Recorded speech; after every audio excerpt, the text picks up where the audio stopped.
réunis aujourd'hui avec le beau soleil. On a déjà 7 chances, je trouve. Donc on va commencer les discours. Ça va être un petit peu fastidieux pour vous les enfants. Mais on va essayer d'être bref, de ne pas être trop long.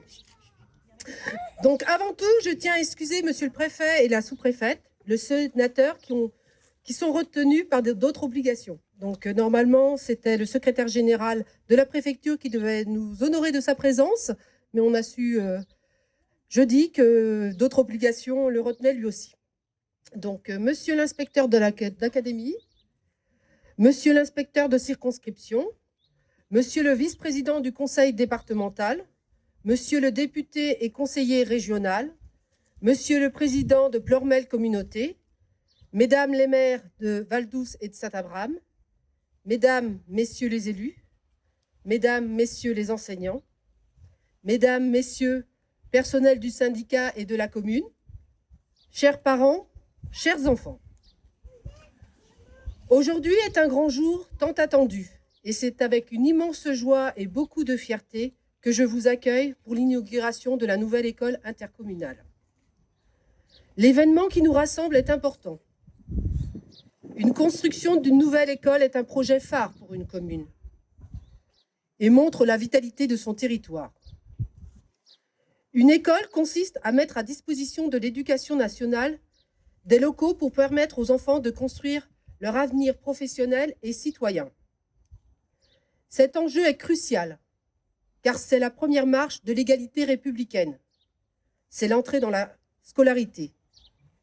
Et cette marche doit être à la hauteur pour tous. C'est une conviction que nous partageons et qui justifie que nous avons mobilisé d'importants moyens financiers.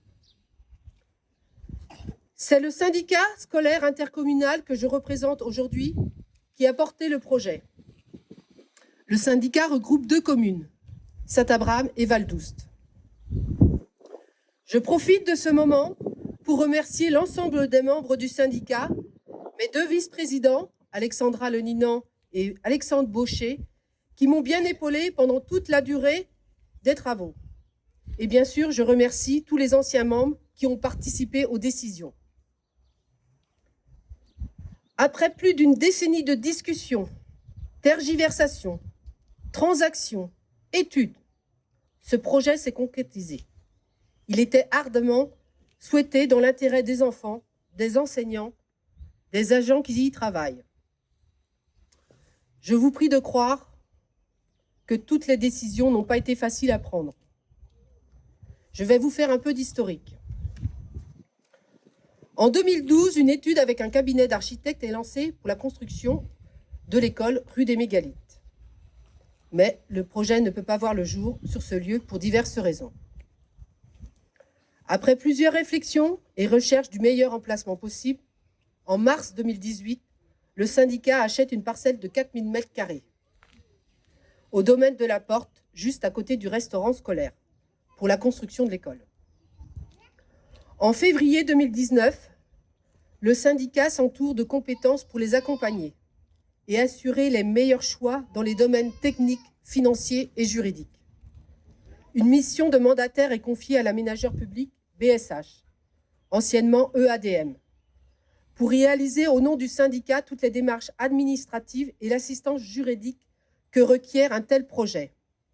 Je remercie M. Bidan et M. Hugo Lamour qui ont été nos interlocuteurs pendant tout le projet. Par contre, je ne les vois pas dans l'Assemblée. Ils peuvent monter ici, non. Ensuite, un marché de maîtrise d'œuvre est relancé en mars 2019. Le cabinet d'architectes Gumion-Gombeau de Bréal-sous-Montfort et le cabinet Artopia de Vannes, avec messieurs Courchinou et Nicolas, pour l'aménagement des extérieurs, sont à nouveau retenus. Le premier projet est transposé sur cette nouvelle parcelle. Je leur demanderai de s'approcher un petit peu de moi, monsieur Gombeau, monsieur Courchinou, pour tout à l'heure, pour bien vous remercier quand même. Enfin, septembre 2020, les premières entreprises arrivent pour débuter la construction. Les entreprises ont œuvré pendant 18 mois. Le chantier s'est bien passé dans sa globalité, malgré le contexte sanitaire et les tensions sur les approvisionnements en fin de chantier. Le 21 février dernier, Les élèves, enseignants et personnels ont investi les nouveaux locaux avec beaucoup de plaisir. Certains élèves n'avaient pas de mots tellement ils étaient contents. Tous apprécient les nouvelles conditions de travail, les couleurs chatoyantes, ces grands espaces et la grande cour de récré. Hein, les enfants? Je pense que l'on peut tous s'accorder à dire que c'est une très belle réussite. Je souhaite tous vous féliciter, les architectes, les techniciens, les entreprises, et vous remercier au nom de tous. Si M. Gombeau, M. Courchinou veulent bien venir à mes côtés. Donc, je souhaite donc tous vous féliciter, mais je crois qu'on peut surtout vous applaudir.